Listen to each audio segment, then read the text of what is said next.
Bueno, chicos, ya iniciamos la grabación de la charla. Bueno, de parte de todo el equipo de Compromiso Universitario le damos la bienvenida a la cuarta charla de la jornada, que tiene el nombre de Técnicas comunicacionales más usadas para la resolución de conflictos laborales y personales. En esta charla vamos a hablar sobre técnicas para gestionar eficientemente los conflictos y así poder lograr un ambiente de trabajo o vivir en un ambiente amistoso y reconfortante. Está con nosotros Juan Manuel Iglesias, quien va a ser nuestro disertante, así que le voy a ceder la palabra a él para no extenderme mucho. Así nos cuenta un poco sobre su currículum y empieza a desarrollar su temática. Bueno, buenas tardes a todos, bienvenidos. Gracias por la convocatoria, realmente es una alegría poder compartir con ustedes esta charla con estas técnicas. Vamos a hablar un poquito del lenguaje, vamos a ver algunos, digamos, abordajes rápidos como para poder destrabar un conflicto. Y principalmente agradecerles también a todos la convocatoria. Realmente es una gran alegría para nosotros poder participar. Bueno, mi nombre es Juan Manuel, yo soy teólogo de carrera, me especializo en resolución de conflictos, en mediación empresarial y en counseling humanista. Eh, Tengo algunos posgrados en criminología también y en todo lo que tiene que ver con el abordaje de la violencia familiar, femicidios y demás. Y sobre todo lo que tiene que ver con el tratamiento de los conflictos no solamente a nivel empresarial, sino a nivel personal también, porque el ser humano es una totalidad, ¿no? Es decir, no dejamos de ser quienes somos en el trabajo, y al trabajo llevamos también nuestra historia y nuestros traumas nuestras vivencias. Entonces, estas técnicas que vamos a ver hoy nos sirven para la empresa, pero también nos sirven para trabajar en la familia, nos sirve para trabajar con nuestra pareja, nos sirve para poder trabajar con nuestros amigos. Es decir, son técnicas que tienen que ver, ustedes lo van a ver ahora, tienen que ver con el lenguaje, tienen que ver con la comunicación, y que las podemos usar en cualquier ámbito. Yo voy a trabajar con algunos ejemplos, digamos, empresariales, pero ustedes se van a dar cuenta que son ejemplos que tienen que ver con las relaciones, más que nada. Vamos a trabajar un poco lo que son las relaciones, y vamos a arrancar hablando del lenguaje, y vamos a mirar estas técnicas digamos, desde la ontología del lenguaje. Lo vamos a ver desde el construccionismo social, lo vamos a ver desde las teorías cognitivas, de las teorías de los constructos de George Kelly. O sea, vamos a ver que estas técnicas las vamos armando y las vamos mirando desde diferentes abordajes que se empiezan a complementar. Un enfoque importantísimo es el enfoque humanista para poder trabajar estas técnicas, y ahí vamos a tomar algunas técnicas de la psicología humanista de Carl Rogers, de Maslow. Es decir, vamos a ir armando un poquito esta charla, y la idea es también tener un intercambio, que ustedes puedan preguntar e incluso hasta completar con alguna propuesta o con alguna inquietud lo que vamos diciendo, y que juntos podamos construir esta charla entre todos. Por una cuestión de orden, voy a arrancar yo con la presentación, pero quiero dejar un tiempo para que ustedes también puedan participar y puedan preguntar, pero también puedan aportar desde su experiencia. Eso es muy importante para la construcción de esta charla. Yo hice un material. Antes de presentar, eh, lo que siempre a veces preguntamos cuando vamos a una charla: ¿y este material, yo puedo tener este material después? Yo les puedo facilitar los materiales. Esto para que hay gente que le gusta tomar nota, o otros que no, y se ven forzados a tomar nota a veces de las charlas. Yo les puedo pasar el material que estamos presentando. Incluso hemos hecho un ebook, ¿sí?, con esta charla. Yo después cuando terminemos, les digo cómo poder acceder a ese material. Para quien esté interesado en acceder a este material, tenemos un pequeño documento armado de la charla en sí. Yo voy a arrancar con la presentación. A ver.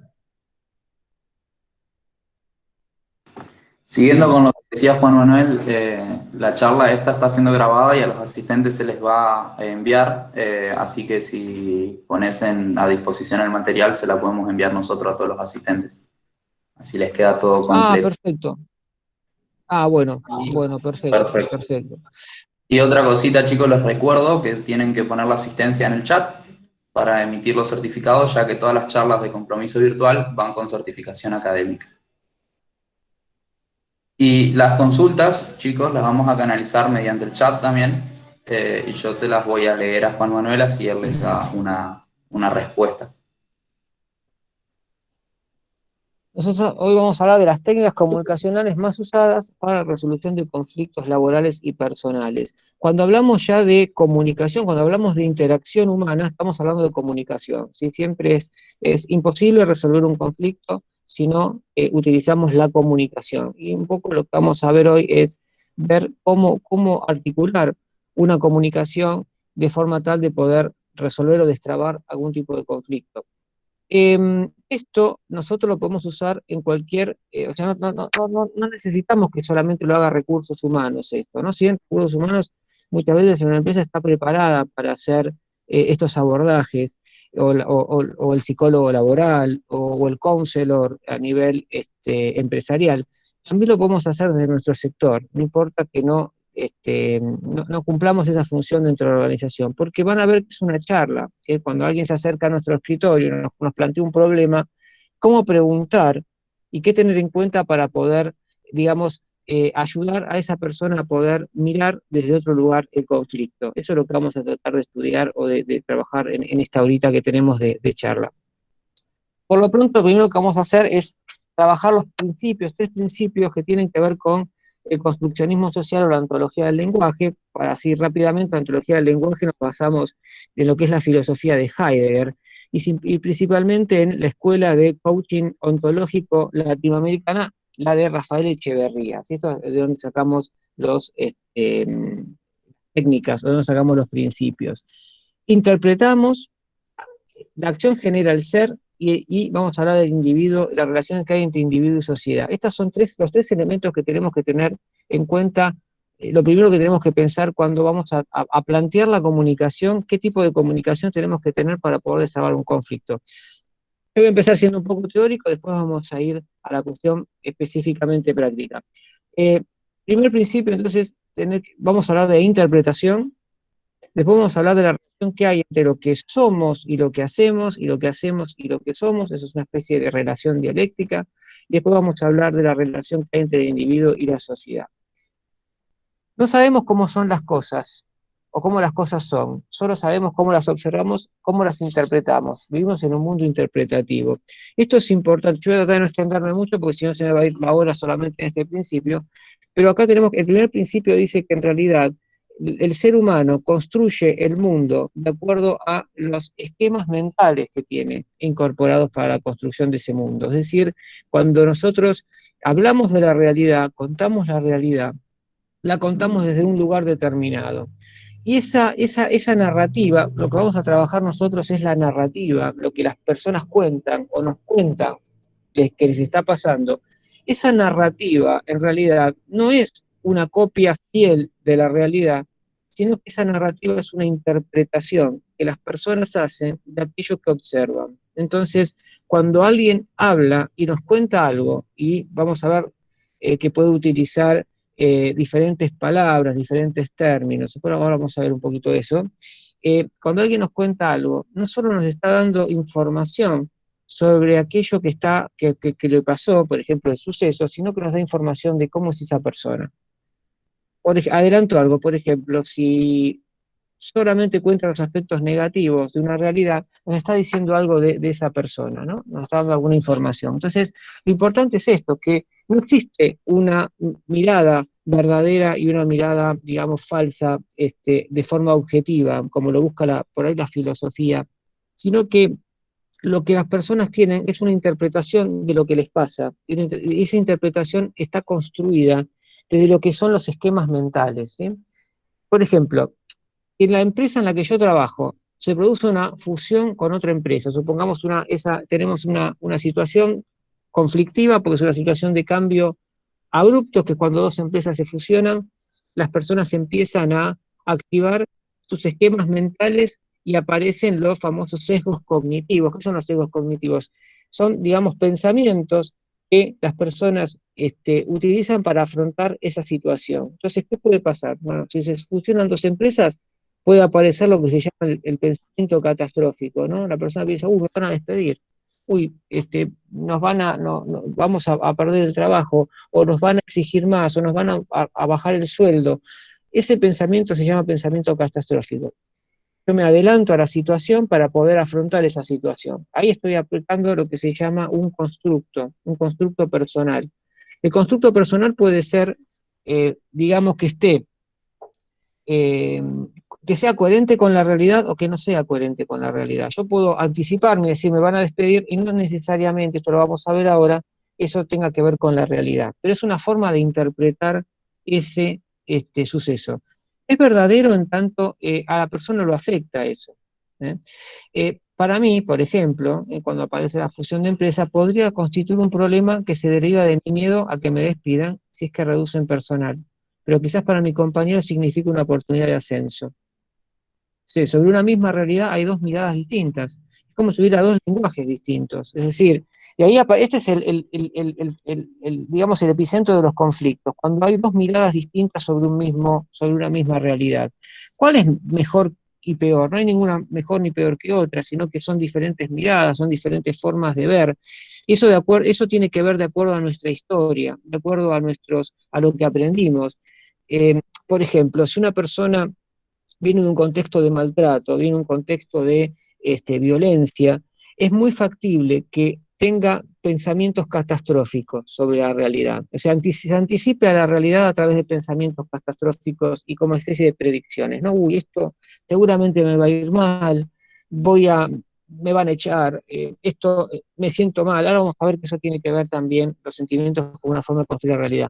Entonces, buscar los problemas en todas las cosas que suceden es una forma, es un esquema, es un sesgo, ¿sí? Es una forma de articular y de estructurar la realidad.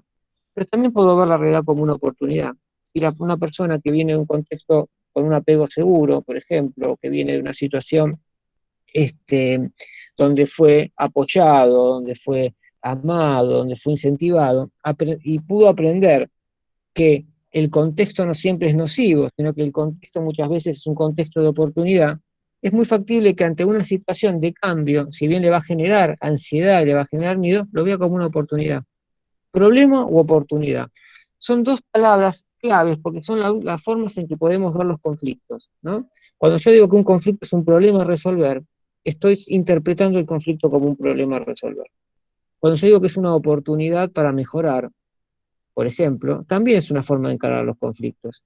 Ninguna es mejor que otra, ¿no? Cuando nosotros en mediación empresarial estudiamos los diferentes modelos de resolución de conflictos, hay uno que se enfoca en el conflicto como un problema, el método Harvard, por ejemplo, de negociación, y hay otro que se enfoca en el conflicto como una oportunidad, el modelo transformativo, que casualmente también surge en Harvard.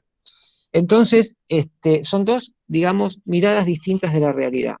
¿Qué hace que alguien vea algo como un problema y qué hace que alguien vea algo como una oportunidad? Los diferentes constructos que tiene y los diferentes esquemas mentales. ¿Qué son los esquemas mentales? Los esquemas mentales son la forma en que nosotros procesamos la información y ordenamos el mundo. Es como si fuera nosotros usamos la alegoría de los anteojos, ¿no? Es decir, si yo me pongo anteojos azules, para ver la realidad voy a ver todo de color azul y los otros colores no los voy a poder ver.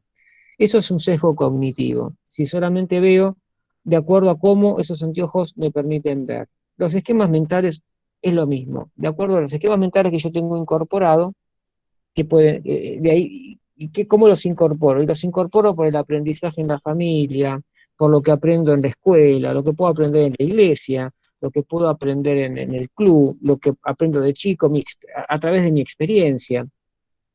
Es decir, no lo vamos a trabajar ahora, pero es muy complejo cómo se van construyendo esos esquemas mentales. Los esquemas mentales son inconscientes, es decir, no tenemos, salvo que ahora cuando hagamos nosotros estas técnicas vamos a poder darnos cuenta de cuáles son nuestros esquemas mentales. Los esquemas mentales son inconscientes, las personas se dan cuenta que están recortando la realidad. Dicen, no, esta situación es negativa porque, bueno, me pasó tal o cual cosa, fíjate lo que me hizo, y mirá los problemas que estoy teniendo. Pero cuando alguien ve la realidad desde lo negativo, está dejando de lado muchas veces elementos que, que son positivos. Lo que hace es se llama, en técnicas cognitivas se le llama búsqueda sesgada, ¿no? Nosotros buscamos y escaneamos la realidad y utilizamos solamente los elementos de esa realidad que confirman nuestra creencia. Si yo digo, si yo fuera desconfiado básicamente y no confiara en las personas, bueno, buscaría solamente en las personas aquellos elementos que me hacen desconfiar y dejaría de lado los otros. Esto, ¿por qué lo comentamos? Porque nos da una idea de cómo las personas interpretan la realidad, ¿no? Interpretan la realidad y van creando esa realidad. El segundo principio dice, no solo actuamos de acuerdo a cómo somos, es decir, yo soy desconfiado, entonces actúo de forma desconfiada, o soy una persona que este, fui maltratada, entonces eso me lleva a ver las cosas desde un lugar con mucha negatividad, entonces actúo de tal manera que genero en las personas cierta negatividad, pero también el hecho de actuar de determinada manera hace que reforcemos ese pensamiento. Es como una especie de círculo, ¿no? De relación circular. Piensen, por ejemplo, en una persona que eh, hay un autor que a mí me gusta mucho, que no lo traje para esta clase, pero que es Václavic, ¿no? La teoría de la comunicación humana de Paul Václavic. Václavic tiene los famosos 5 axiomas de la comunicación y dice que la comunicación es circular, ¿no? Muchas veces, ¿no? Una cosa, la famosa profecía autocumplida. ¿Por qué circular? Porque a veces actuamos y ese actuar nos lleva a ser de determinada manera, y ese ser de determinada manera nos lleva a actuar de determinada manera. Por ejemplo, si yo digo, nadie me, supongamos una persona en una empresa, dice, bueno, no me puedo integrar al grupo porque el grupo no me quiere. Entonces, como el grupo no me quiere, actúo de forma antipática con el grupo. Entonces el grupo, como yo actúo de forma antipática, reacciona de la misma manera y me confirma esa creencia que yo tengo de que nadie me quiere. Es una relación circular, ¿no? Dice, bueno, ¿qué fue primero? ¿Yo fui que actué antipáticamente y el grupo no me quiso, o el grupo no me quiso y por lo tanto me hizo actuar antipáticamente a mí? Un conflicto de esas características se rompe cuando alguien empieza a hacer otra cosa, empieza a actuar diferente. Entonces muchas veces se le propone a esa persona que, mire, haga una cosa, actúe de tal manera, haga de cuenta que el grupo lo quiere. ¿Cómo actuaría usted si el grupo lo quisiera? Y no, yo entraría, saludaría, les serviría un café, les preguntaría cómo se sienten. Bueno, haga eso. Sí, pero no me quieren. No importa que no lo quieran, haga eso. Cuando hace eso, automáticamente la dinámica cambia, ¿no? Porque la acción y el ser están relacionados. Cuando cambio mi forma de ser, cambian no solo mis acciones, sino que cambian las acciones de los demás. Es decir, cuando hablamos de yo hago algo, yo hago algo en construcción con el otro. Por eso les decía cuando iniciamos la charla, esta charla es una charla que vamos a construir entre todos, porque yo empecé a hablar, pero seguramente esta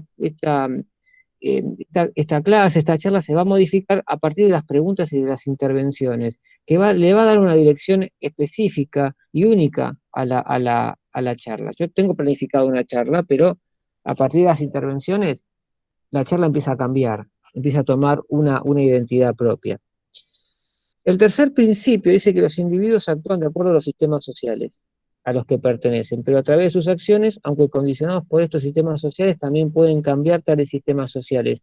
Esto es la famosa dialéctica entre individuo y sociedad, ¿no? O sea, nosotros creamos la sociedad, pero a su vez la sociedad nos determina, ¿sí? Es decir, em, los constructos y los esquemas mentales también están mediados por las prácticas sociales, es decir, por ejemplo, el hecho de pertenecer a una familia con determinadas características, una familia permisiva, o una familia hiperprotectora, o una familia autoritaria, hace que desarrollemos diferentes tipos de esquemas o diferentes tipos de constructos, ¿no? Yo si tengo esquemas o distorsiones cognitivas que lo que me hacen ver es lo negativo o me hacen definirme a través de generalidades, esto lo vamos a ver ahora, Eh, bueno, ese contexto social va a determinar también que yo utilice algunos constructos más que otros, ¿no? Más que otros. Em, y llegamos a las técnicas, ¿no? A las técnicas a los 8 pasos, como para poder pensar la resolución de un conflicto. ¿Cómo mediamos cuando dos personas tratan de comunicarse pero no se entienden? Un conflicto, por lo general, es un problema de comunicación, es un problema de feedback, es un problema de no preguntarle al otro o no poder entender el lenguaje del otro. Uno dice oportunidad y el otro dice problema, ¿no? Entonces discuten estos dos compañeros. Uno está feliz, ansioso pero feliz porque va a tener posibilidades de ascenso, y el otro tiene un miedo terrible a perder el trabajo. Y uno no puede entender al otro y posiblemente haya un conflicto. Cuando yo no puedo entender el lenguaje del otro, y esto tiene que ver con que yo no puedo entender la construcción que hace el otro del mundo, aparece la violencia. Esto lo decía un antropólogo que me gusta mucho, se llama Edmund Leach, un antropólogo británico, fue quien llevó al estructuralismo a Gran Bretaña. Y Edmund Leach tiene un libro que se llama Un mundo en explosión. Siempre me confundo con con el de Giddens, que se llama Un mundo desbocado. Ese es un mundo en explosión. Y ahí trabaja el tema el problema del lenguaje, ¿no? El lenguaje, cuando los seres humanos no entendemos lo que el otro, no podemos entender la mirada que tiene el otro sobre el mundo. Es decir, no podemos construir el mundo de la misma forma que lo construye el otro. Entonces ahí aparece la violencia, ahí aparece la intolerancia, aparece la violencia, aparece el fundamentalismo, ¿no? Lleven esto al plano de el fundamentalismo, el terrorismo, ¿no? No podemos, el otro se torna algo totalmente diferente, tan diferente que deja de ser humano. Y esto llevado a grandes, digamos, llevado al extremo, estamos hablando de violencia, de mucha violencia.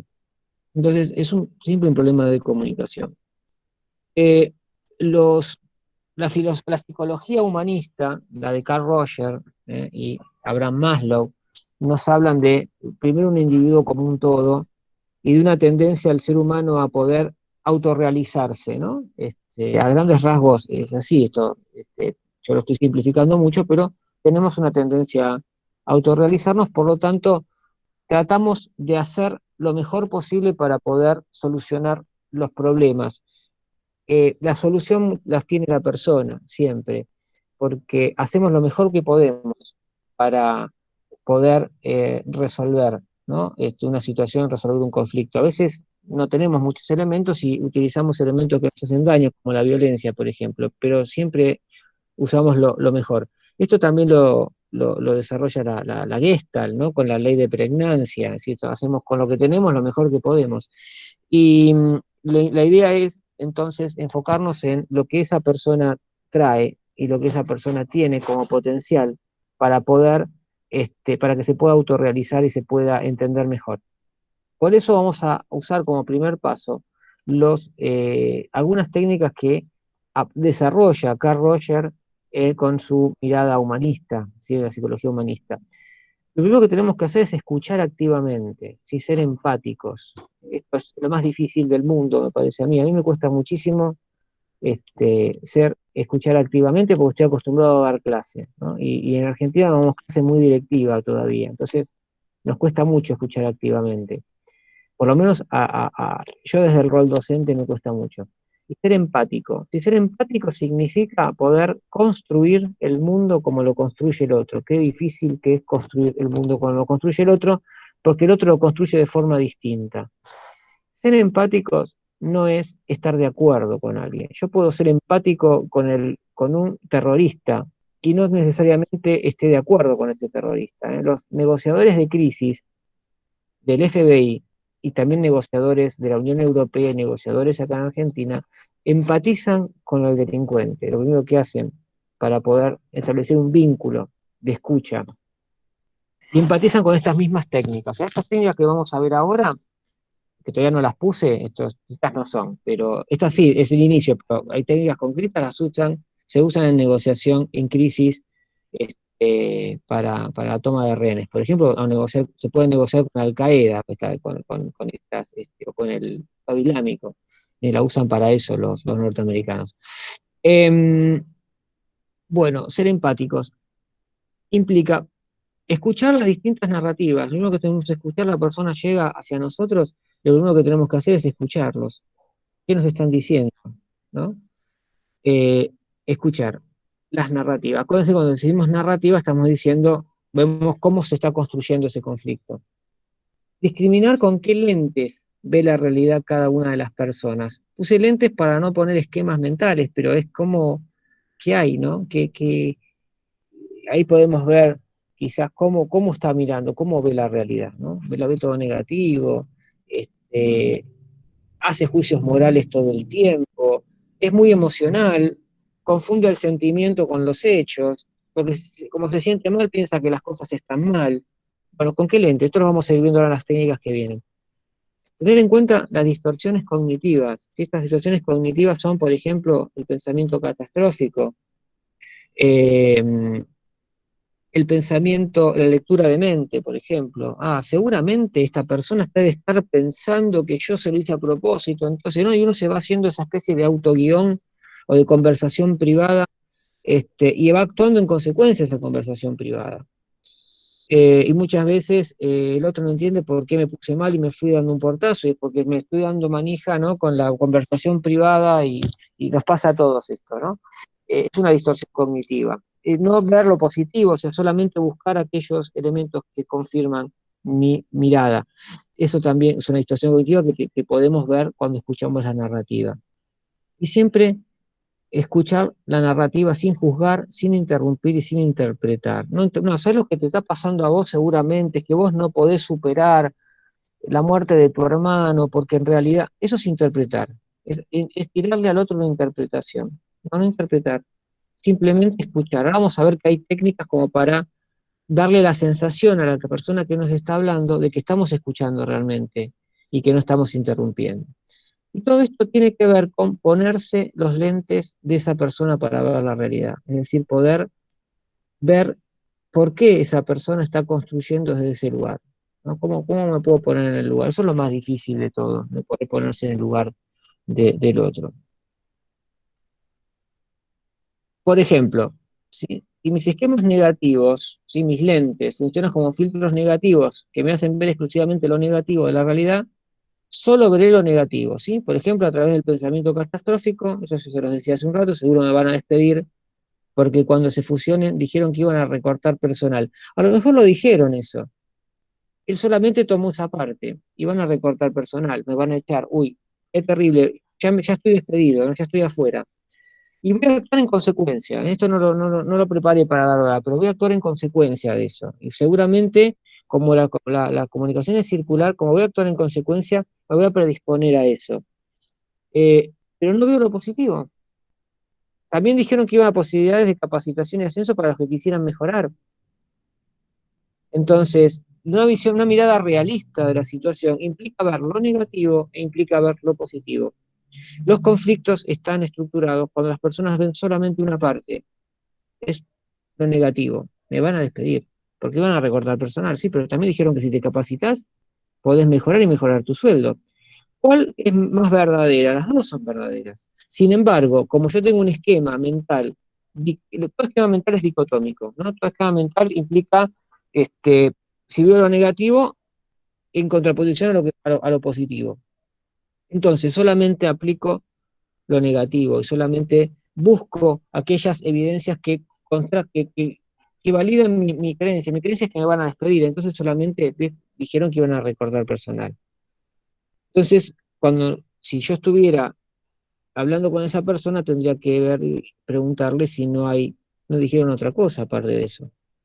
¿Qué otras evidencias hay a favor o en contra de lo que está sucediendo? ¿Por qué no seguimos buscando? ¿No? Bueno, vamos a las técnicas, ¿eh? A la escucha activa y la escucha empática, ¿eh? Refleja todo lo que el otro dice. El reflejo. El reflejo es utilizar las mismas palabras que la otra persona dice, las palabras claves. Esto tiene que ver con lo que se llaman los puntos calientes de una narrativa, es decir, aquellas palabras que son claves, ¿no? Que uno se da cuenta que esas palabras son importantes para esa persona, me recalca esas palabras, me traicionó, no me quiere, me van a echar, me van a despedir, la palabra despedir, fusión, ¿no? Si vamos al caso, em, reflejamos, ¿no? Por ejemplo, la persona cuenta la historia, si creo que esa decisión ya está tomada, como siempre soy el último en enterarme de las cosas, la persona dice eso. Entonces, un líder podría reflejar, si siempre eres el último en enterarte de las cosas. Estoy repitiendo exactamente las mismas palabras. Eh, esto lo utiliza cuando hay delincuentes con rehenes y genera baja la intensidad emocional del conflicto, ¿no? El tema de reflejar. Es simple. Uno dirá, bueno, pero parezco un loro, ¿no? Que voy a reflejar y la otra persona, no, pero eso uno lo hace naturalmente en la charla y no queda descolgado. Uy, perdón, me estoy yendo de bajar acá. Em, otra técnica que ahora vamos a ver que las vamos a combinar después de estas técnicas. Otra técnica tiene que ver con la etiqueta de las emociones. En realidad, esta técnica se llama reflejo de la emoción, pero para no confundirla con el reflejo, le vamos a decir etiqueta las emociones, ponle nombre a las emociones. Entonces, supongamos que el que cuenta la historia nos dice, esos comentarios debería hacérmelos en privado, y no en las reuniones delante de todo el equipo. Pero nosotros vemos que esta narrativa, que está en lenguaje verbal, aparece todo un registro corporal, todo un registro emocional, y nos damos cuenta que la persona está con miedo de esto, o está enojada. Entonces yo tendría que reflejar también el sentimiento o la emoción. Acá vamos a tomar emoción y sentimiento como si fuera una unidad, pero sabemos que son dos cosas distintas. Em, entonces yo le puedo decir, bueno, parece que te sientes con miedo, o parece que te sientes con temor, o parece que te sientes enojado por lo que pueda pensar de tu trabajo el resto del equipo. Entonces ahí la persona nos va a confirmar esa emoción. Parece, ¿no? Acá yo puse me parece, pero en realidad conviene hacerlo de forma más impersonal, para no involucrarnos en el caso de que hagamos mal la etiqueta. Pero acá a mí se me filtró el me parece, el pronombre. Em, Eso cada uno lo puede hacer, no hay problema, también lo podemos hacer así. Eh, Puede ser que la etiqueta sea una etiqueta falsa, que nos equivoquemos, ¿no? Pero si nos dice, no, yo no estoy enojado, acá cuando hablamos del temor, esto me pasó en una mediación el año pasado, que yo etiqueté el temor de una de las partes, no, yo no estoy angustiado, me dice. Pero el temor, el miedo, en una cultura patriarcal, donde a los varones se nos impide decir que tenemos miedo y que necesitamos protección, bueno, puede ser que estas etiquetas, a veces, si estamos en una cultura muy marcada por valores de masculinidad, puede ser que los varones no lo admitan, digamos, explícitamente, salvo que tengan mucha confianza con nosotros. Pero esto no quiere decir que hayamos hecho mal la emoción. Lo que a nosotros nos permite esta etiqueta es bajar los desbordes emocionales. Esto es muy importante. Cuando las personas están enojadas y están, digamos, manejándose con el cerebro límbico, que es el cerebro emocional, ¿no? Nosotros tenemos tres cerebros, un cerebro reptiliano, un cerebro límbico y un cerebro racional. El cerebro límbico es el emocional, es el que nos hace hacer cosas que no queremos hacer muchas veces y uno después se arrepiente, ¿no? Cuando uno le grita a alguien o le dijo algo al jefe porque está enojado, los famosos desbordes emocionales o los secuestros emocionales. Cuando una persona está secuestrada emocionalmente, quiere decir que la parte límbica del cerebro está desconectada de los lóbulos prefrontales y no podemos razonar correctamente. Tenemos problemas para razonar y para poder, digamos, contener las emociones. Bueno, cuando yo etiqueto las emociones del otro, automáticamente, dice Chris Voss, que es un negociador del FBI, se conectan nuevamente los centros racionales y la persona empieza a pensar con mucha más claridad. Entonces, también nos sirve para poder bajar la intensidad emocional. Uy, otra vez hice lío, pero, a ver. Finalmente, resumir para lograr una sensación de escucha. Parafrasear, perdón, me voy acá abajo. Parafrasear implica ir conectando algunas cosas. Yo puedo hacer un reflejo y también puedo parafrasear. Cuando parafraseo, lo que estoy haciendo es utilizando algunos elementos del reflejo, pero también estoy, digamos, poniendo con mis propias palabras lo que el otro me está diciendo, ¿no? Como una especie de mini resumen, ¿no? Por ejemplo, entonces, corríjame si me equivoco. Usted dice que es el último en enterarse, pero que muchas veces su jefe lo felicita, ¿no es así? ¿Por qué? Porque a lo mejor la persona, como tiene un sesgo negativo, solamente me está contando en ese momento que su jefe le había hecho tal o cual cosa, pero a lo mejor antes me había dicho, o yo le pude preguntar, y reconoció que algunas veces el jefe lo iba felicitando. Entonces, cuando yo hago el parafraseo, esto lo dice un psicólogo italiano llamado Giorgio Nardone, que es un sistémico, que había sido alumno de Vaslavic, y él dice, muchas veces cuando yo hago el parafraseo, incorporo algún elemento positivo para modificar el constructo que tiene la persona.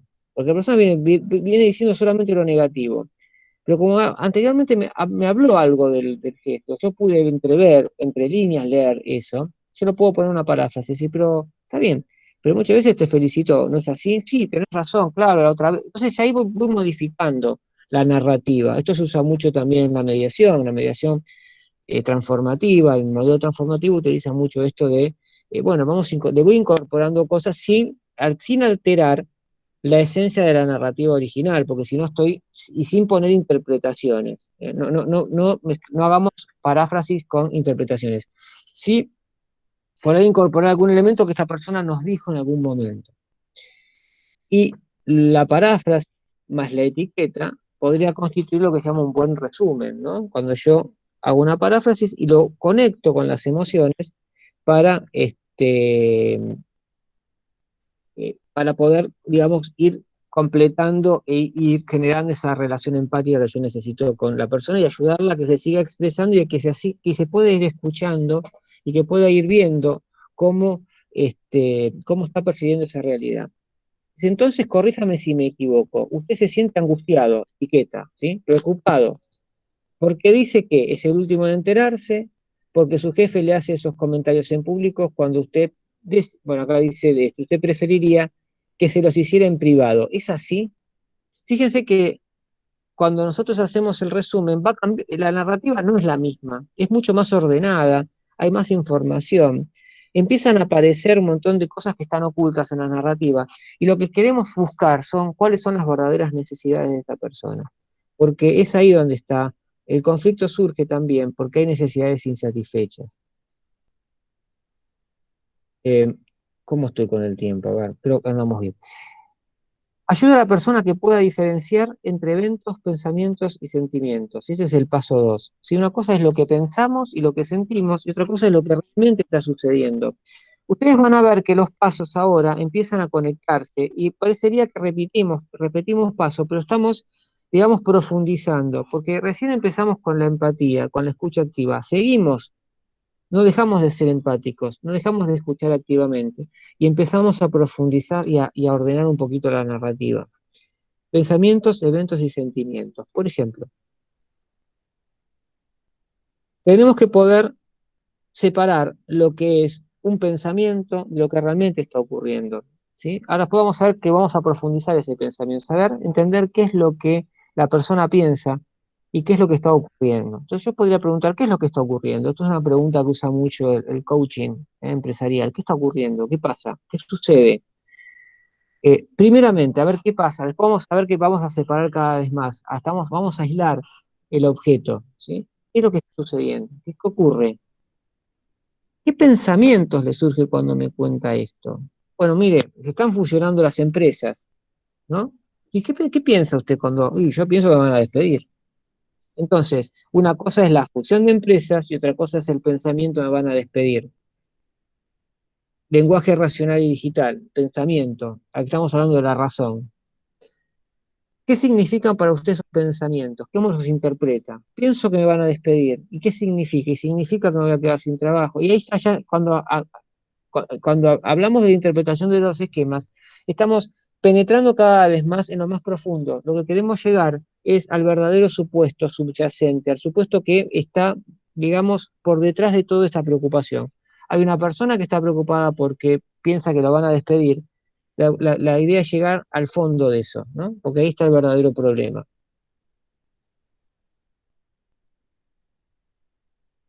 Emociones y sentimientos. ¿Cómo se siente cuando piensa eso? Entonces empezamos preguntando qué sucede. Esto, se va a fusionar la empresa.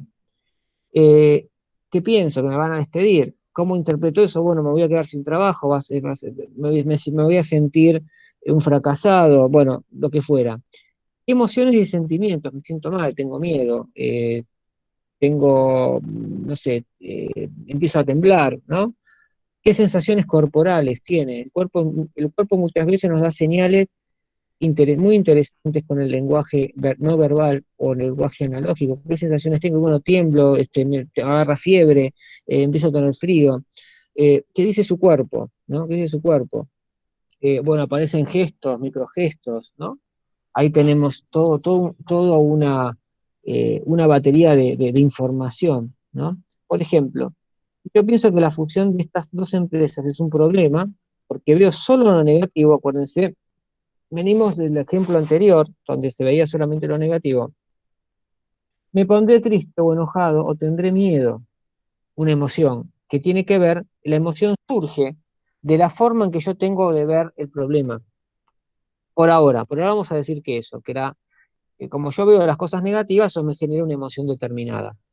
Habría que preguntarle al otro, que la veía como una oportunidad, ¿no? Como la ve. Entonces, si la veo como oportunidad, quizás experimente miedo, pero también experimente felicidad. Las emociones a veces no son todas, pueden ser disímiles, ¿no? Uno puede sentir eh, emoción y felicidad, es una mezcla de tristeza con felicidad, ¿no? Puede aparecer eso, pero son emociones distintas. Que una persona está muy feliz y ansiosa, pero con miedo también porque hay un cambio, hay una amenaza que implica poner en juego diferentes constructos, pero el otro está totalmente con miedo o con pánico, ¿no? Ya ni siquiera miedo, pánico, porque es inminente para él que lo van a despedir. Todavía no le dijeron nada, pero en su anticipación, a través por el sesgo cognitivo que tiene, cree que va a despedir.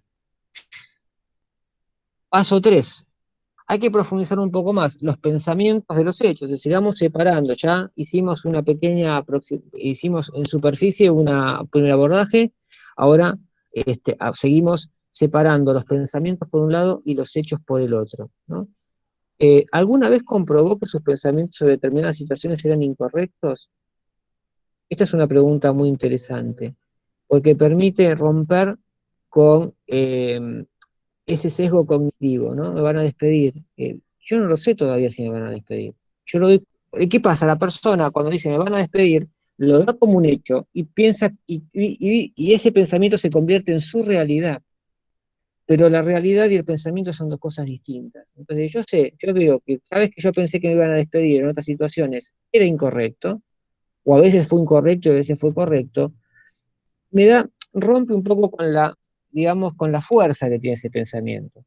¿Alguna vez predijo que algo pasaría y no sucedió como usted predijo? Por lo general, en el pensamiento predictivo o en el catastrófico, que son dos sesgos cognitivos, o dos distorsiones cognitivas, eh, por lo general las predicciones no suceden, ¿no? Porque son tan exageradas las predicciones que no llegan a suceder como la persona las predijo.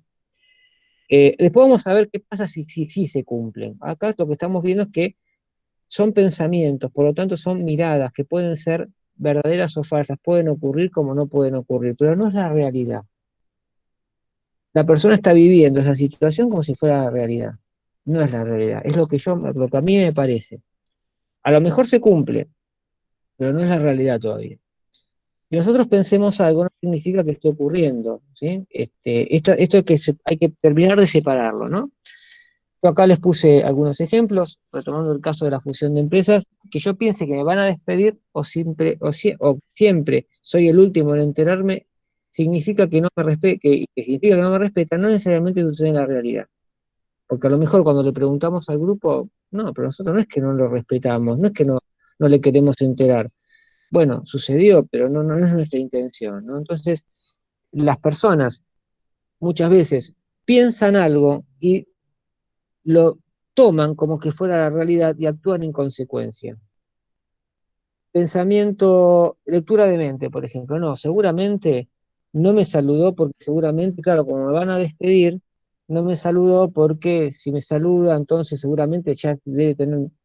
Pero eso es un pensamiento mío, no necesariamente es la realidad. Para eso yo tengo que contrastar ese pensamiento con la realidad. Pero ¿qué pasa? Cuando yo lo estoy pensando, para mí es la realidad. Entonces yo voy a actuar en consecuencia de eso.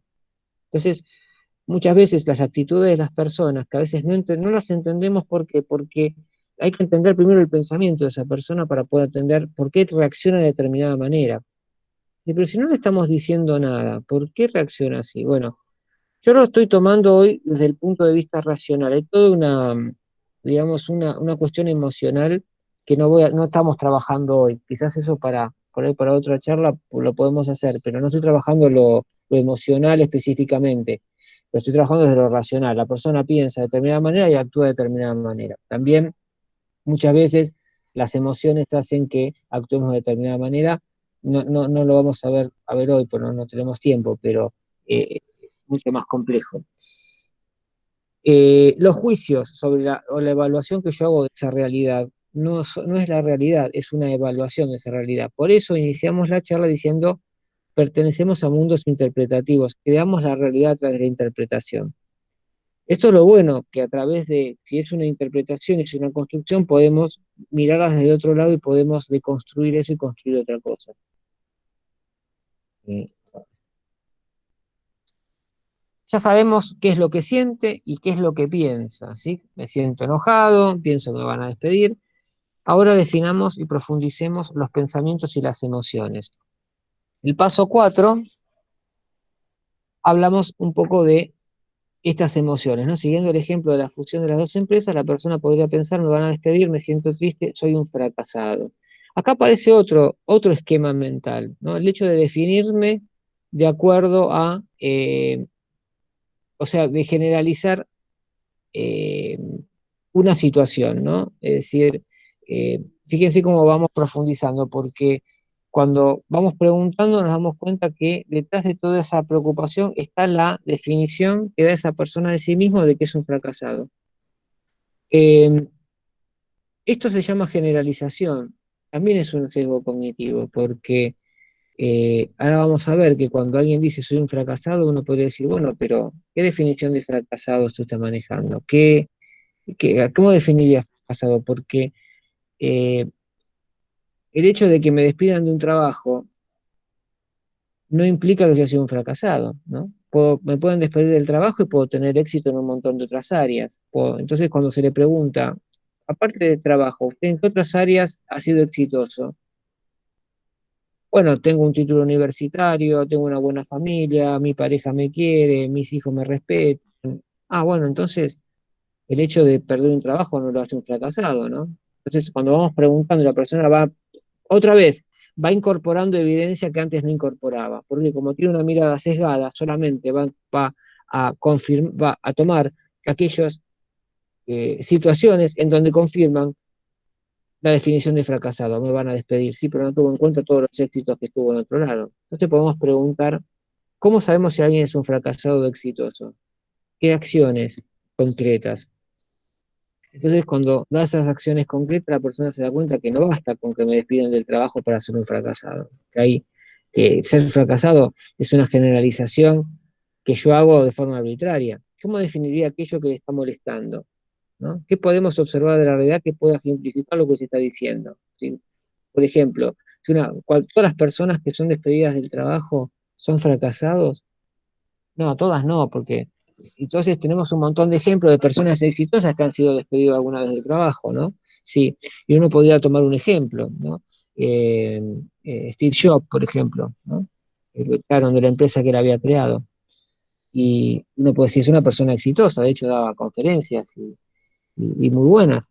Y sin embargo, uno con un contraejemplo rompe esta distorsión cognitiva que implica la generalización, ¿no? Me fue mal en un examen, no sirvo para nada. Cuando alguien dice eso, algo hay detrás de eso, no sirvo para nada, ¿no? Y entonces la situación de examen es una situación que se vive como una catástrofe.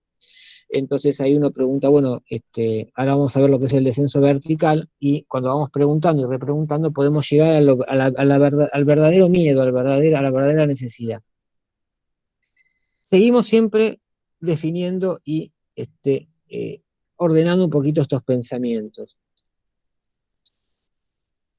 Ahora ya podemos evaluar el conflicto, lo que sucede realmente sin hacer evaluaciones ni juicios, ¿sí? Porque pudimos separar las observaciones de los pensamientos, las observaciones de las emociones, a pesar de que vamos a seguir trabajando con los pensamientos y con las emociones. Una técnica importante e interesante es la técnica que se llama diferenciando las conductas de las personas. Esto uno lo puede aplicar con los amigos, con cualquiera, ¿no? Uno puede decir, bueno, ¿qué me molesta de una persona? Bueno, yo no puedo trabajar con José porque José es insoportable. Bueno, mejor sería decir qué conductas de José no me gustan, porque también acá generalizamos, ¿no? Llevamos al plano general que no nos gusta a alguien, pero lo que no nos gusta de alguien son ciertas conductas, no es toda la persona. Se lo llevamos al plano ontológico, pero en realidad uno podría decir, bueno, no me gusta, no es que José no me gusta, lo que no me gusta es que José llega tarde, entonces trabajemos sobre la llegada tarde. Eso también despersonaliza el conflicto, porque si yo creo que las personas, el problema es la persona, no, el problema no es la persona. Separa a las personas del problema, decimos en mediación. ¿Por qué? Porque las personas, lo que nos interesa son ciertas conductas que tenemos que modificar. No hay que modificar la esencia o la personalidad, no es la personalidad. Lo que no me gustan son ciertas conductas, ¿no? Por ejemplo, mi jefe me trató mal porque es una mala persona, ¿sí? Esos comentarios debería hacérmelos en privado y no en las reuniones delante de todo el equipo. Sería mejor decir, mi jefe habló sobre mi desempeño en la reunión de equipo. Es una afirmación neutral. Es decir, cuando el problema es que habló sobre mi desempeño en la reunión de equipo y yo no quería que hablara de mi desempeño en la reunión de equipo.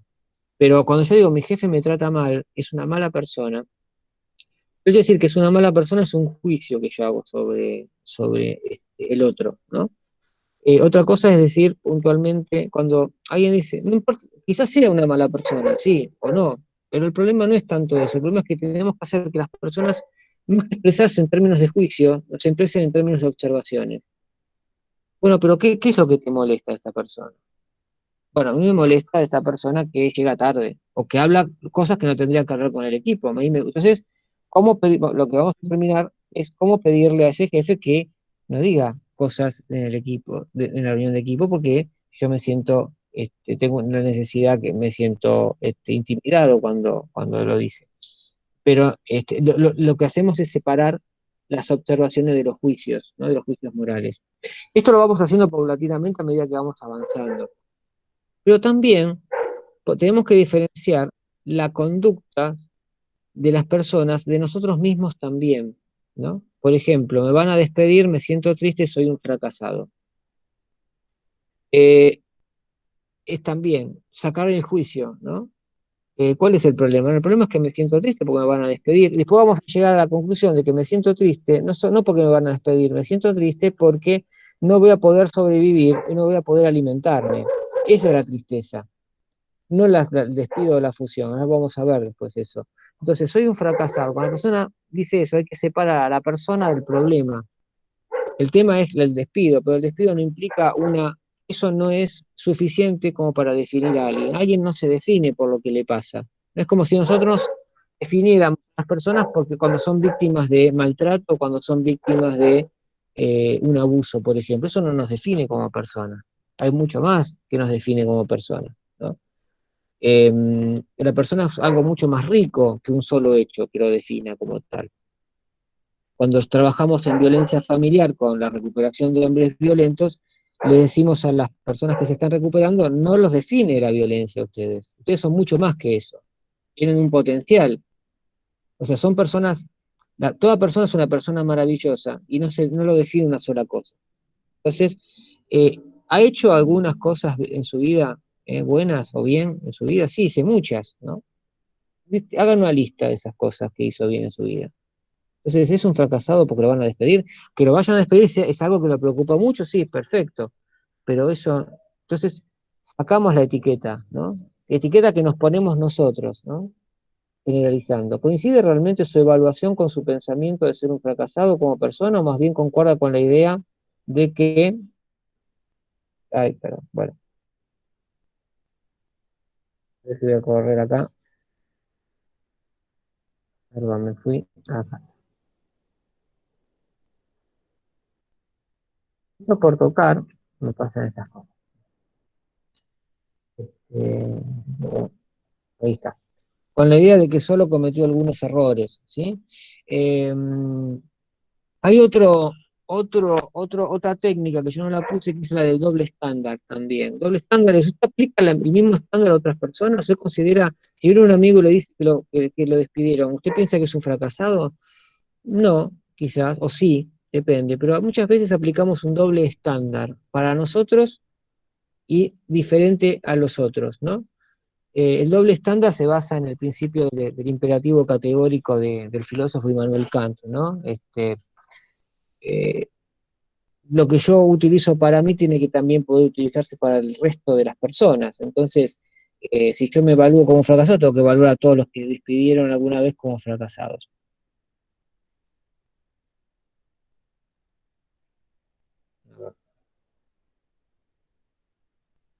A ver, se trabó un poquito a ver,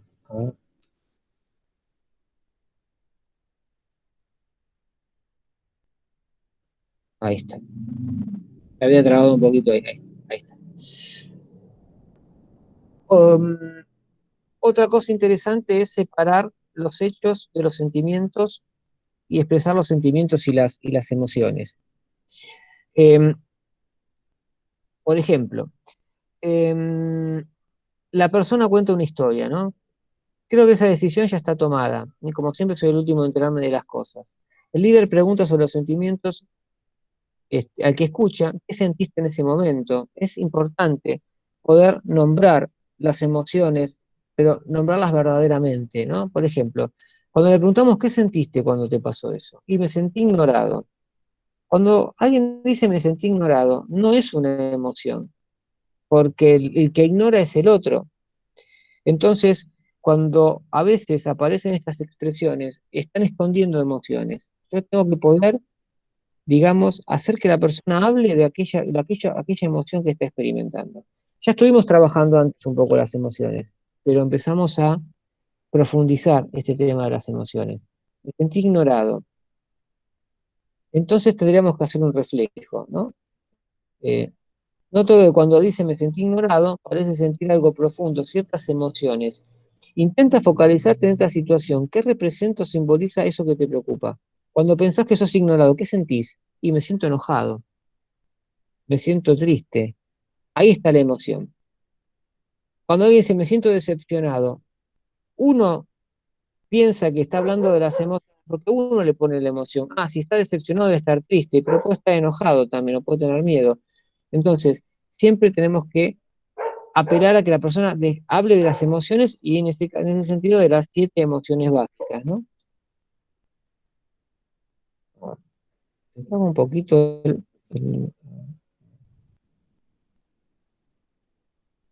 voy a sacarlo, así lo puedo.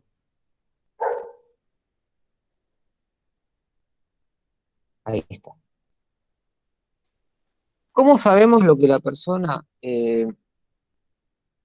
está sintiendo? ¿Cómo podemos llegar a los verdaderos sentimientos, a las verdaderas necesidades? Creo que acá me pasé un paso. Ahí está. La clave de despersonalizar un conflicto tiene que ver con que lo que yo siento, en este caso tristeza, porque no me participan en las reuniones de equipo o lo que fuera, eh, son mi responsabilidad. No responsabilizar al otro de lo que yo siento. Cuando yo siento algo, una emoción, la emoción surge porque hay una necesidad insatisfecha. Y yo estoy triste o preocupado porque se va a fusionar una empresa y pienso que me van a despedir, es porque tengo una necesidad insatisfecha. Atribuirle a los otros las emociones, genera mayor conflicto. Entonces, me siento enojado porque necesito algo.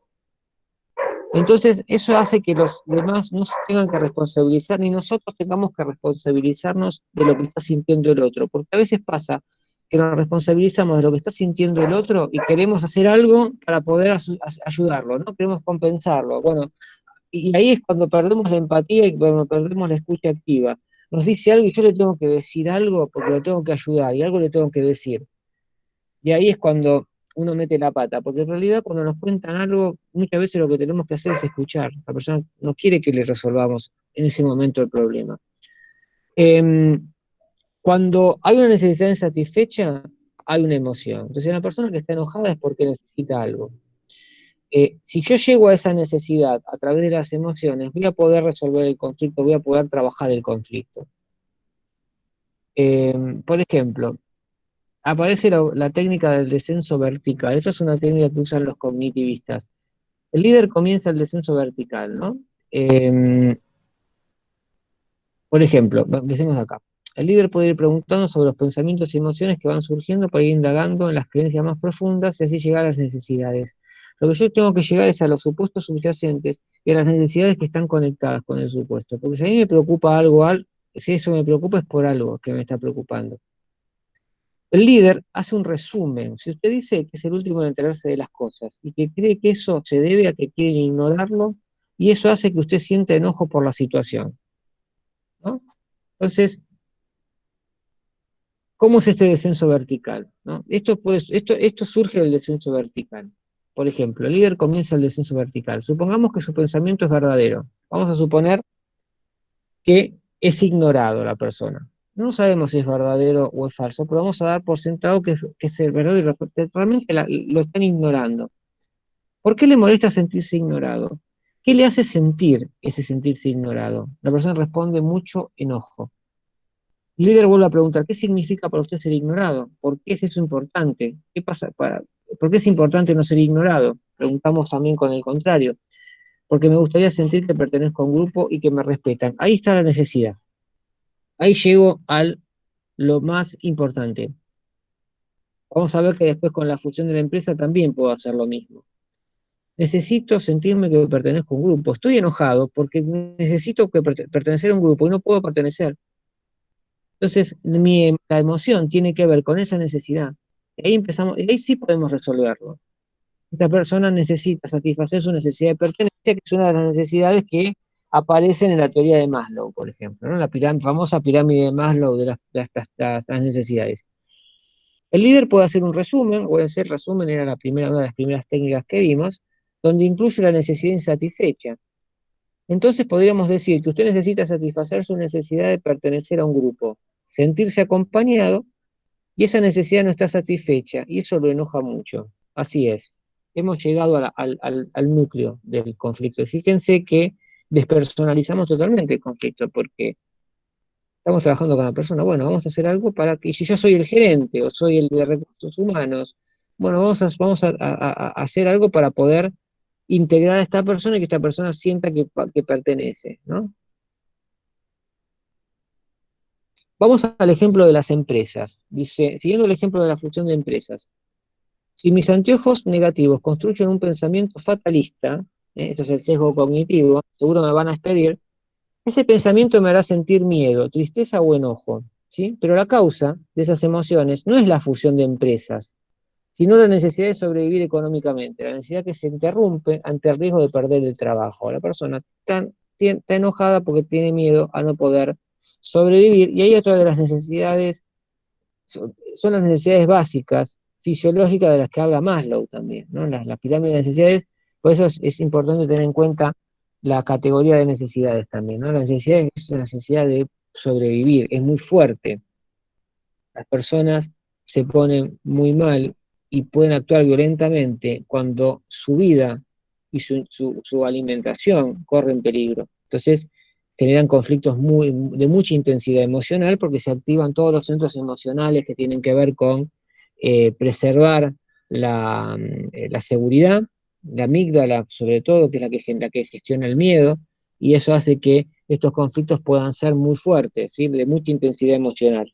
¿Por qué? Porque detrás está hay una necesidad insatisfecha que es, digamos, como arquetípica, sobrevivir, mantener, como decía Spinoza, uno quiere perseverar en el ser, que uno quiere vivir, ¿no? Quiere no solo es agente de cambio, sino que quiere existir.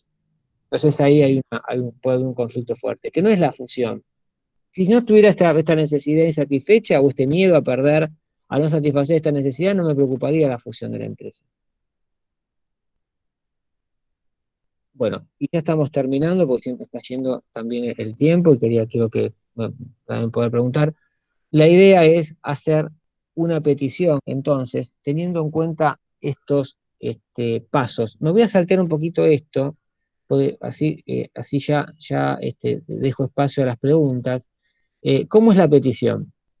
La petición integra esto, ¿no? Por ejemplo, eh, la observación que pudimos aislar de los pensamientos y de las emociones, soy el último en enterarme de las cosas, esto me hace sentir enojado, la emoción, porque siento que no pertenezco al grupo. Me gustaría que me enteraran de las cosas, esta es la petición, yo quisiera que me enteraran de las cosas, ¿eh? Antes de que tomen decisiones. ¿Para qué? Para poder participar con opiniones y propuestas de los proyectos. Ahí hemos hecho una petición que resolvería el conflicto, ¿no? Con respecto a lo que veníamos trabajando. En la petición sintetizamos todos los pasos, todos los pasos. La observación, lo que sentimos, la necesidad que tenemos insatisfecha y qué queremos que el otro haga para poder satisfacer esa necesidad.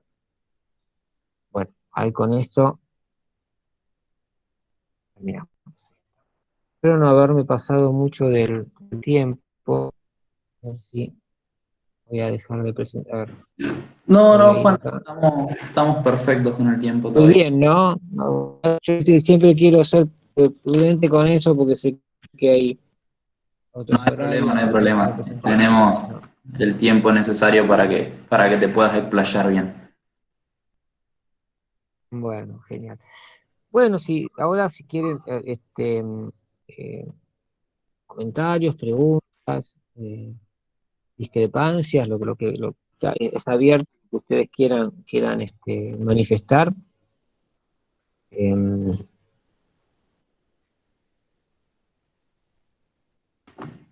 Sí, chicos, pueden escribir las consultas que tengan en el chat, así Juan Manuel les puede comentar.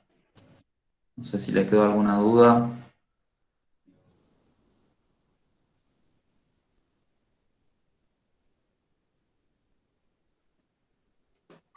A mí me pareció ahí, alguien iba a hablar, pues.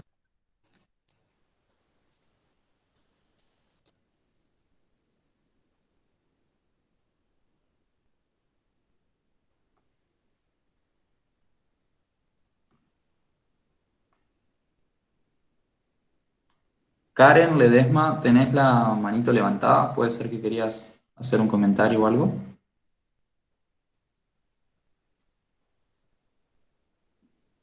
Sí, contanos, si querés activar el micrófono para hablar, no hay problema, si no por el chat.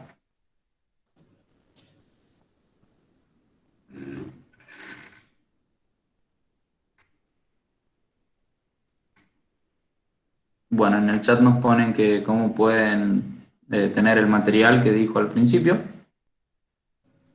bueno, sí, no, si quieren entrar en la página de Celace, ahí tenemos nosotros en el newsletter, se pueden bajar el ebook, ¿sí? En el ebook van a encontrar la charla, no la misma charla, pero la clase original. Ahí pueden encontrar estas 8 técnicas. Vos, Igualmente, sí, discúlpame, sí, vos hablabas hoy de por ahí cuando una persona tiene conflicto con otra porque le molestan ciertas actitudes. sí. ¿Cómo haces para manejar esas actitudes que te molestan de la otra persona? Eso depende de cada situación, porque depende del tipo de relación que vos tengas con esa, con esa persona, si hay una relación jerárquica o si hay mucha confianza, si hay mucha confianza la idea es que lo puedas hablar. Si vas a hacer una petición, la idea es trabajar este modelo es un modelo sano de peticiones, es explicar, digamos, qué es lo que te molesta, pero por qué te molesta, personalizando el problema, ¿no? Decir, bueno, mira, yo tengo este problema, me pasa esto, esto me hace sentir de determinada manera, y necesitaría pedirte, no sé, que llegaras más temprano o que me ayudaras con tal cosa, pero explicar por qué es importante para mí eso, ¿no? Suponete que decís, bueno, a ver, mira, yo necesitaría que me apoyaras más en este proyecto porque para mí es importante, esto me está generando mucho nerviosismo porque para mí es algo nuevo y yo veo que vos no me ayudás, entonces yo te pediría si me podés ayudar. O sea, sin hacer juicios de valor y la estructura de la petición nos puede servir como para peticionar algo sin presionar a la otra persona, porque también cuando hacemos una petición muchas veces lo hacemos desde la acción, ¿no? Entonces presionamos, ¿no? Le exigimos al otro que, no, porque me tenés que dar esto, me tenés que dar lo otro, exigimos. Y eso también produce conflictos, el hecho de exigir. Entonces, cuando yo lo planteo en términos de mis necesidades, yo necesitaría que me ayudaras con esto, ¿no? O que me necesitaría que llegaras más temprano, porque es importante para mí esto, por tal cuestión. Pero eso todo depende también del tipo de relación que tenga. Si es una relación muy distante, o es una relación muy jerárquica, que tenga menos eh, más restringida, cosas que no puedo decir, o quizás no tengo, digamos, el clima, eso depende cada, cada relación y cada contexto.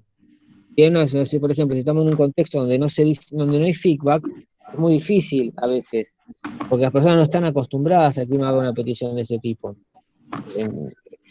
El feedback es importante, decir, mira, me pasa esto y yo necesito esto, por esto. Porque pensamos a veces que la otra persona interpreta de la misma manera o que puede decodificar lo que nosotros sentimos en ese momento, pero no te diste cuenta que lo necesitaba, que era importante para mí. No, la otra persona a lo mejor no lo sabe, ¿no?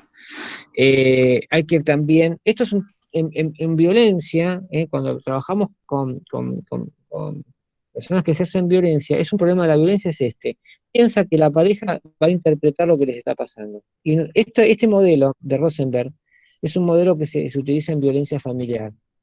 Yo no les hablé de Marshall Rosenberg, la comunicación no violenta, pero lo que yo estoy usando, parte del material, lo estoy trabajando desde el modelo de comunicación no violenta de Marshall Rosenberg. Yo me olvidé decirlo al principio. Es un modelo de la petición, son las peticiones que nosotros armamos en casos de violencia. Cuando una persona ejerce violencia, tiene que pedirle a su pareja algo, lo tiene que pedir en estos términos, porque es la forma de explicarle lo que me está pasando. Eso implica poder hablar de mis emociones, cosa que nos cuesta muchísimo hablar de nuestras emociones. Mirá, necesito esto, porque me siento de tal manera. En violencia, la persona que ejerce violencia no puede hacer eso, ¿no? Eh, si hacemos las peticiones de esta forma, es muy difícil que caiga mal. Nos dirán que no, pero no es invasivo, respeta la libertad del otro de decidirnos que no, y no es algo que presione y no es algo violento, ¿no? Para poder Claro, hacerlo. pero cuando tiene que ver por ahí más con una cuestión de su personalidad, por ahí, no sé cómo explicarlo. A ver, la persona de Sí. la que yo te hablo tiene, no sé, es como muy egocéntrica, muy Ah, eh, sí, altanero, y a mí por él me saca, y te no sé cómo molesta. manejarlo, y tampoco decírselo, porque tampoco que le vas a decir, me molesta tu soberbia, no sé, bajate del pedestal, no. Por No, eso te quizás digo, no sé cómo sobrellevar una relación mm, cordial, porque a mí me altera su forma de ser, sí, de ser. sí, es difícil teorizar si no conozco el caso, pero mira, quizás yo te podría preguntar por qué te molesta. Es decir, cuando nos molesta algo es porque nos afecta por algo, de determinada manera, ¿no? Es decir, quizás lo que vos podés hacer es trabajar con vos. ¿Cómo hago para que, primero, por qué me afecta la actitud de esta persona? Porque hay algo que está también, que emocionalmente me está afectando. Eh, Porque a lo mejor a otra persona no le afecta esa actitud. Entonces, a lo mejor no podés cambiar a la persona, porque no se trata de cambiar, porque eso es una decisión de la otra persona, pero sí puedo trabajar en ver por qué me molesta esa situación, a dónde me lleva esa situación, por qué es importante para mí que la persona, o sea, suponerle que es una persona antipática y altanera que se manda a la parte, ¿por qué me molesta a mí? ¿Cómo me siento yo en relación a eso? ¿Qué es lo que siento? ¿Y por qué? Entonces, ese descenso vertical lo puedes hacer con vos mismo para ver, porque a lo mejor cuando vos descubrís qué es lo que te molesta de esa situación, lo podés trabajar en vos y después puede ser que no te moleste más. La persona siga tenga esa actitud, pero a vos no te afecte. Es decir, cuando lo que hace el otro me afecta es porque hay algo por algo es que me está afectando, ¿no? Por ejemplo, yo necesito reconocimiento por mi historia. Digo un ejemplo cualquiera. Supongo que yo necesito reconocimiento por mi historia. Y el otro tiene el mismo problema y no me reconoce, además se manda a la parte, es una persona soberbia, me ostenta todo lo que tiene y eso me hace sentir peor, me hace sentir con más, me hace sentir fracasado, lo que fuera. Quizás tengo que revisar esos constructos en mí primero, es decir, eh, yo tengo un problema y descubrí que a lo mejor yo tengo un problema de reconocimiento, quizás yo necesite que el otro me reconozca. Nuevamente hacemos lo mismo, pero con uno mismo. Es decir, ¿qué necesidad insatisfecha? Porque obviamente hay una necesidad insatisfecha que me lleva a que yo reaccione y me sienta mal con la actitud de la otra persona. Pero en realidad la respuesta está en uno mismo. Entonces uno tendría que ver y decir, bueno, ¿qué siento yo con esa persona? Y qué pienso y a dónde me lleva esa situación. ¿Por qué me molesta tanto? O hay gente que no le molesta eso a lo mejor, pero por algo a mí me molesta esa situación. Eh, si personas que, por ejemplo, tienen problemas de reconocimiento, cuando el otro hace lo mismo, no los reconocen, hay un problema y se sienten mal. Y dicen, no, yo no aguanto la actitud de fulano porque es una persona que ni siquiera saluda ni me reconoce, no parece que yo no existo. Bueno, es porque yo tengo una necesidad insatisfecha que es la necesidad de reconocimiento. Por ejemplo, eso lo tengo que ir descubriendo, lo puedo ir descubriendo, porque por algo es que me afecta. Cambiar a otra persona depende de la otra persona eso. Quizás y si cambio yo, a lo mejor cambia la otra persona también. Si a mí me deja de afectar eso, y si cuando a mí me deja de afectar, actúo en consecuencia, la otra persona va a cambiar también la actitud. Digo sin conocer mucho del ejemplo, pero acuérdense que la interacción es circular. La otra persona reacciona en parte a lo que hacemos nosotros también. Cuando yo cambio mi conducta, el otro cambia. Tiene que cambiar porque es sistémico la interacción. A lo mejor si vos actuaras como si fuera todo lo contrario, hay un libro muy interesante que es de Luis Hay, lo tengo por acá, espera que me acuerde bien el nombre. Usted puede sanar su vida, de Luis Hay. Eso los recomiendo, no, yo no recomiendo mucho libros de autoayuda, pero Luis Hay es un libro que les puede servir a todos para el crecimiento personal. Luis Hay, cómo sanar su vida. Si después yo les dejo mi correo, yo lo tengo en formato PDF, si alguien lo quiere se los puedo mandar. Antes de que termine, si me permiten, les dejo mi correo personal, les puedo mandar ese libro para cada uno. Luis Hay dice que había un caso de una persona que trabajaba con alguien y esa persona era terrible con todo el mundo, era una cosa impresionante, nadie lo soportaba.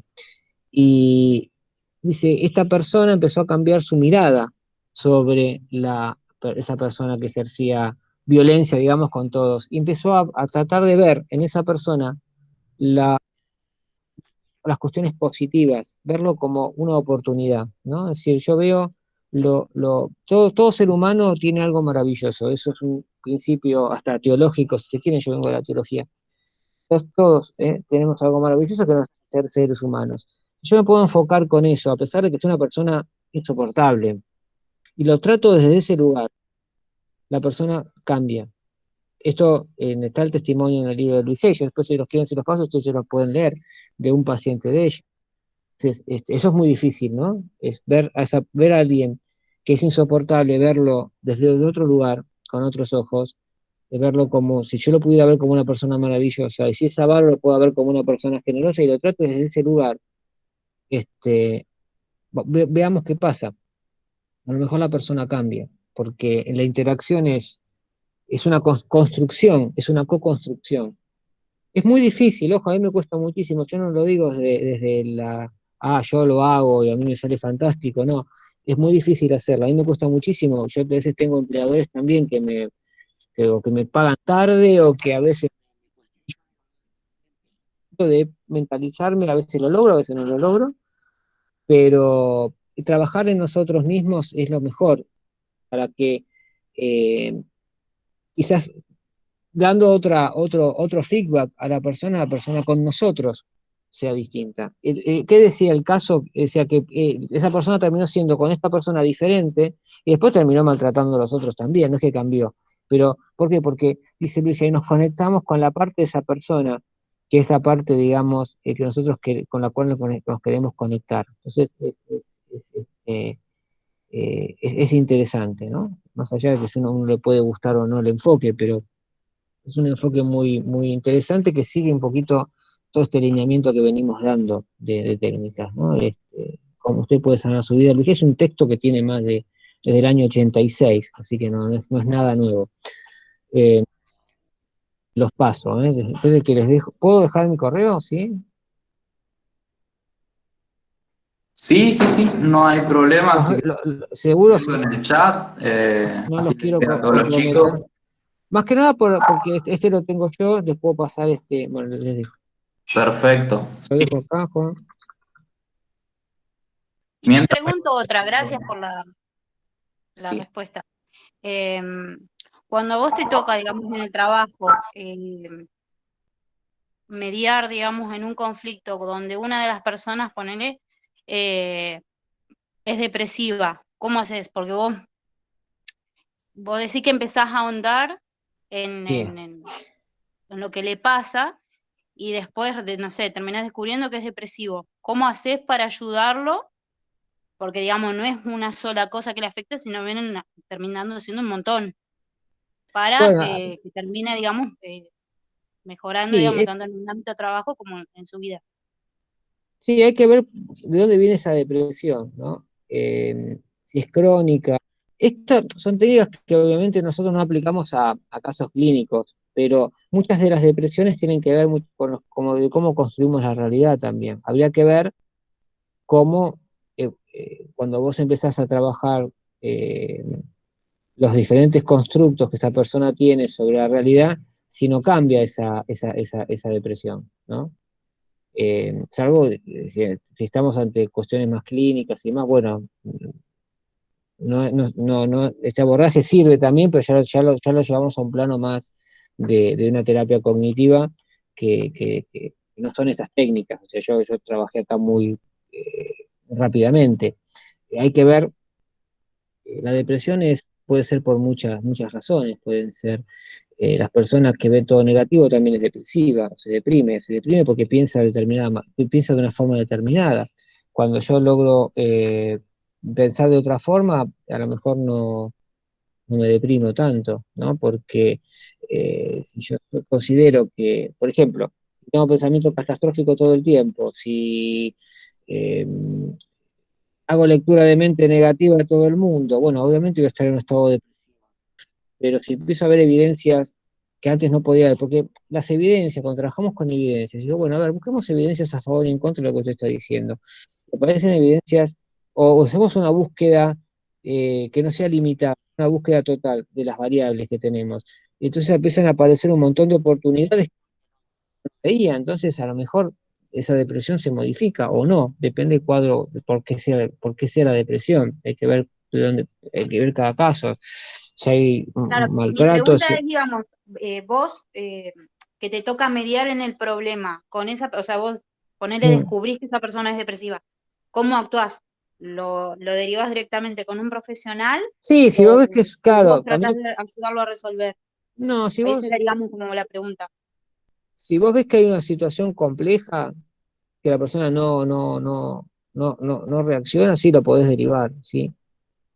Si es un cuadro, si es algo que vos ves que es grave o que hay violencia o hay cuestiones que tienen que ver con cuestiones que exceden em, el tratamiento del conflicto ahí, sí, claro, lo podés derivar. Sí, sí, sí, siempre está la derivación. Em, nosotros no, el concepto de enfermedad es un concepto bastante variable, que eh, una persona con depresión, lo podés considerar como una persona que está enferma, o también puede ser el efecto de una situación de maltrato, y no necesariamente es una enfermedad, sino que puede ser, y cuando cambia esa situación y empezamos a trabajar en la autoestima y trabajamos en la mirada, en la construcción, esa situación se aliviana. Pero a ver, en el caso de que vos intentás técnicas y demás y trabajás con la persona y no progresás, sí, y ves que te supera, sí, lo podés derivar, sí, o podés trabajar también con otros profesionales, sí. Siempre está la posibilidad de derivar, sí. Perfecto, gracias. Bueno, paso a leerte algunos de los comentarios que surgieron en el chat. Creo que no hay Sí. consultas, sino que son más comentarios sobre la charla. Bueno, una chica dice, yo no tengo ninguna duda, pero quería decir que la charla fue súper útil e interesante, hasta me quedé con ganas de escuchar más, la verdad. Bueno, muchas gracias. Que Muchas ya te gracias. pusieron en un compromiso de una siguiente charla en algún... Y cuando quieran, para mí es una alegría poder compartir estas cosas con ustedes. Sí, cuando quieran podemos coordinar. Perfecto. Y la verdad que estuvo muy linda la charla y comparto lo que estuve leyendo acá en el chat. Acá hay otra chica que dice excelente capacitación, muy entendible e interesante. Una capacitación muy clara, interesante. Muchas gracias por las charlas, muy útil. Muy linda capacitación, muy llevadera, con ganas de seguir escuchando. Así que es una opinión muy buena charla, súper interesante, con ganas de que siga y haya otra. Muy interesante, útil, muchas gracias. Acá hay una consulta. ¿Cómo puedo abordar un conflicto entre dos personas cuando creo que ambas tienen un punto de vista opuesto, pero igual de válido? No importa si es válido o no el punto de vista, porque el hecho el criterio de verdad es complicado. Acordate que siempre el punto de vista tiene que ver con una mirada que la persona tiene sobre la realidad, y en tanto para esa persona es válido. Es válido para mí a lo mejor, pero cuidado, porque cuando decimos igual de válidos, estamos haciendo nosotros un juicio de que eso es verdadero, tiene razón. La resolución del conflicto no implica buscar quién tiene razón, porque si buscamos quién tiene razón, estamos como Platón, buscando la idea del bien, ¿no? Ojalá hubiéramos dado la razón a Platón, que decía que podíamos conocer el bien, conocer la verdad tal cual era, pero en realidad la ontología del lenguaje nos dice que es imposible, ¿no? Nosotros entendemos, vemos la mirada de cada uno. Eh, lo- el- eh, Dos personas que tienen diferentes puntos de vista, lo importante depende del tipo de conflicto que estemos mediando, pero eh, supongamos que son posturas sobre, no sé, determinada costumbre. Quizás lo que podemos hacer es lograr que esas personas puedan entenderse y comprender el punto de vista del otro, o sea, lo que se llama el reconocimiento del otro, ¿no? Poder entender, si estoy mediando, soy el mediador, estoy trabajando con estos, uno piensa que la realidad es verde y el otro piensa que la realidad es roja. Bueno, yo puedo, al que piensa que es roja, tratar de, con técnicas más, hay otras técnicas aparte de estas, pero eh, a ver, en una mediación, cuando yo le voy preguntando y la persona empieza hablando de sus sentimientos, de lo que le pasa, empieza a hablar de las necesidades, el otro que escucha empieza a entender cuál es la lógica. Ah, ahora entiendo por qué haces esto. Ahora entiendo por qué pensás así, ¿no? Y cuando yo logro hacer eso, estoy resolviendo un conflicto muchas veces. Más allá de ninguno de los dos tenga la razón. A lo mejor las dos posturas están, digamos, descolgadas de la realidad. Cuando, por ejemplo, Chris Voss que es un negociador que a mí me gusta mucho, que es un negociador del FBI. Habla con un terrorista llamado Zabaya, era de Al Qaeda. A Zabaya le explicaba, se justificaba por qué había secuestrado a dos norteamericanos. Y la justificación era totalmente desconectada de la realidad. Pero él dice, yo entendía por qué esta persona pensaba como pensaba. Sin embargo, el norteamericano decía, esto era una serie de estupideces, eh, pero yo podía entender el punto de vista. Entonces, cuando yo entiendo el punto de vista del otro, por más que no esté de acuerdo o me parezca que no es válido, puedo entender por qué hace lo que hace. Eso muchas veces hace que el conflicto no llegamos a un acuerdo, pero acordamos, aunque no llegamos a un acuerdo, es decir, podemos seguir pensando y podemos seguir dialogando, a pesar de que no estamos acordando. Bueno, vos pensás esto y yo entiendo por qué pensés esto, bueno, yo lo veo de esta forma, pero el hecho de que se puedan reconocer y escuchar, ahora entiendo por qué, acá estoy aplicando un modelo transformativo de la resolución del conflicto. Es el modelo de Folger y Bush. Estos son dos profesores de Harvard que trabajan la mediación. Nosotros cuando hablamos de mediación, yo no hablo mucho de mediación acá, pero cuando hablamos de mediación, pensamos en que el conflicto es un problema a resolver. Y yo tengo que, acordar algo con el otro. No necesariamente el conflicto es un problema a resolver. Puede ser una oportunidad de mejora, depende como yo lo piense.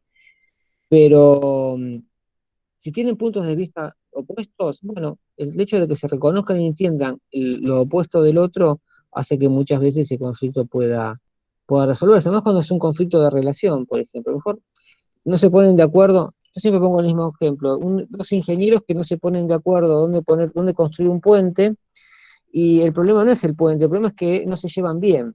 Entonces, uno le quiere poner trabas al otro, es un problema emocional. Entonces, cuando logran resolver su relación, se resuelve el conflicto. Entonces, cuando un conflicto es un conflicto de relación y no un conflicto operativo, bueno, el hecho de que las personas se reconozcan y reconozcan el punto de vista del otro hace que puedan convivir muchas veces. Em, pero la idea de validez es relativa también, ¿no? Válido, eh, para uno es eso no importa, no importa que sea válido, el problema es que se puedan escuchar. O si no fuera válido también, a eso voy.